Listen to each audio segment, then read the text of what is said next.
I'm here with Theresa DeVilla, Vice President of Hotel Operations at Trump Marina. We're at the inaugural Craft Beer Fest. Theresa, what are your thoughts on how the festival turned out? We are absolutely thrilled with how the event turned out. We couldn't have picked a better day. The weather is on our side, and the crowd seems very enthused about the event and happy to be here. That's excellent. I'm with Gary Monterosso, beer expert and producer of the online show Still Crazy After All These Beers.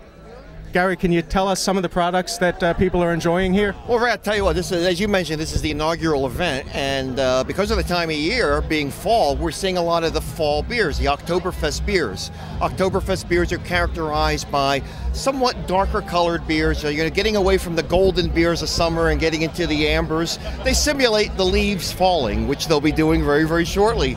The flavors are somewhat malty. Think in terms of two main flavors of beer. You think of a hoppy beer that would have a bitter ending, and the beer that has some of the grain sweetness, the malt sweetness, and that's what we're seeing a lot of today. A lot of the fall beers, and along with that, there are a couple good pumpkin beers as well. Specifically, one it's called Jack's Pumpkin Ale, which is in the Anheuser-Busch/Michelob family of products.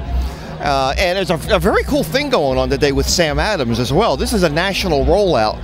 Sam Adams is doing a contest. It's the second year they've done this, in which they're presenting two, they're pretty much ready to roll, but experimental flavors. One of which is a Pilsner, and the other is an ale. So you're using two different yeast forms.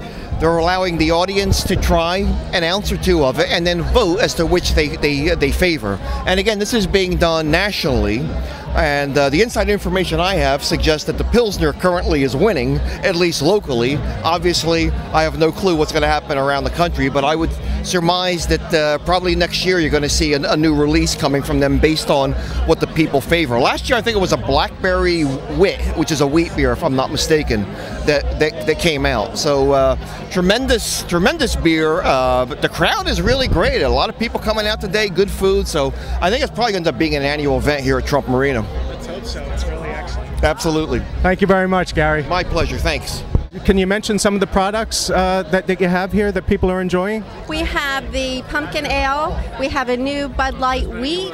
We have 25 brands here today that everyone is sampling. So some new things. People are voting on some things. The next Sam Adams to come out on the market. So it's very exciting today. Do you think this will turn into an annual event? Absolutely, and we're hoping that it continues to be an annual event and the crowd gets to be larger and more people become aware of the deck and the fantastic times that we have here at the deck. Well, thank you very much, Theresa.